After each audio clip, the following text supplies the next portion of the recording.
Prada is among the most iconic brands in fashion history.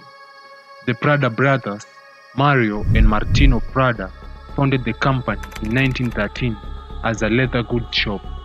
From sinking into debt in the early 2000s to introduction of failure products such as the line shoes launched in the summer of 2009, the family-based business has definitely come a long way. Today, Prada has completely transformed as a company from a small leather goods business to a much admired brand, a modern-day design powerhouse known for its eccentric designs, with annual sales of more than $5 billion. Here is the history of Prada and the famous name. Prada was begun as a leather shop by Mario and Martino Prada, who initially launched their careers as leather workers. To sell their products, they opened their first shop in Galleria Vittorio Emanuele, one of Milan's main shopping streets in Italy, back in 1913. They began by selling animal leather products before expanding to include imported bags, trunks, and other travel accessories. In 1919, Prada was granted the special honor of supplying the Italian royal house due to the quality of their products, which was a significant achievement for such a young company. This prestigious distinction allowed Prada to incorporate the House of Savoy coat of arms and knotted rope design into its trademark logo. This solidified Prada's reputation as a brand for the wealthy and prestigious, a reputation it upholds to this date. Unfortunately, Mario Prada did not believe that women should have a place in business, so he excluded female family members from working for the company. Ironically, his son had no interest in the family business. Mario Prada ran the company until his death in 1958, and his daughter, Luisa Prada, took over the business. She ran the company for almost 20 years. However, the company shrunk under Luisa's leadership, and by 1978, there was only one store open.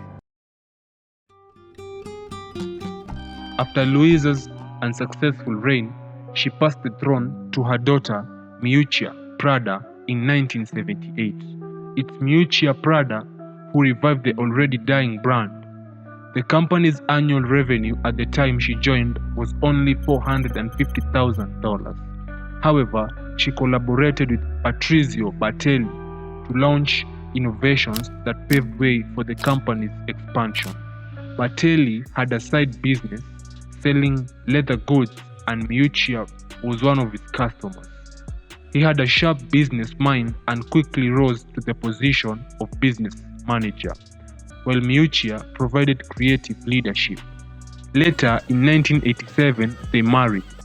Their partnership took the history of Prada in a new and more successful direction. In 1979, the company added footwear to their expanding product line. Fortunately, its first women's shoe collection was well received. Prada also introduced a line of designer handbags in 1985. These bags were a commercial success because they combined sturdiness and sleekness. Miuccia Prada's new products revamped the company's image and established its identity as a precise fashion house. As demand grew, so did the company's need to expand its physical locations. Prada began opening new signature stores and boutiques in Milan, as well as other major cities around the world, including New York, Madrid, London, Paris, and Tokyo in 1984. Because of their distinctive design, these new stores were nicknamed green stores, and they were decorated in a special shade of green known as Prada Green. Prada continued to expand its store locations, and by 1996, it had more than 40 stores worldwide. Bertelli, Miuccia's husband and business partner, decided to merge his company with Prada in the same year, forming Prada Holding BV. The company's revenue had increased to $674 million by 1987, and Prada embarked on an ambitious acquisition strategy over the next 2 years. The company began purchasing shares in rival fashion houses such as Gucci and Fendi.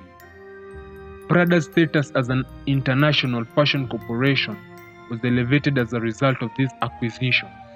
Over the next few years, the company's revenue had risen to $1 billion.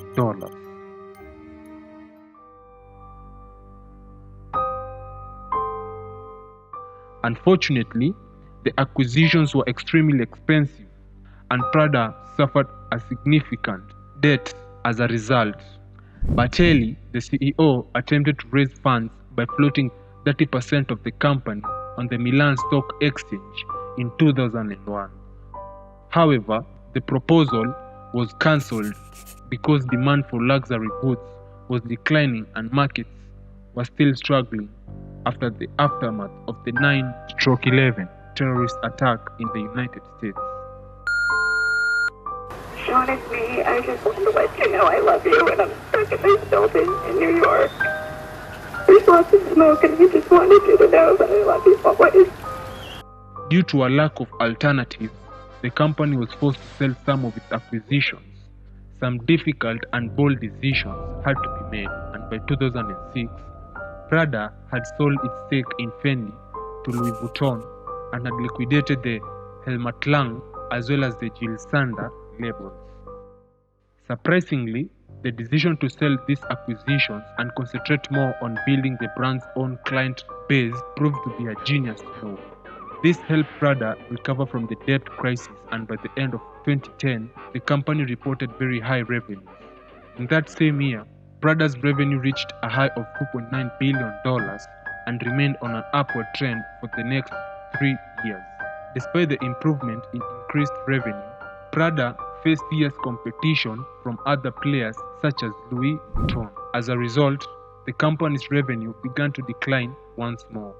This steady decline lasted for a couple of years, and Prada had to make some difficult decisions to overturn the situation. First, Prada decided to expand its menswear collection, which resulted in an increased sales.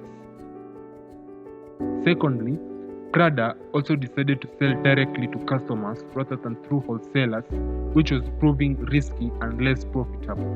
In addition, the company relaunched some classic product lines that had previously been commercially successful.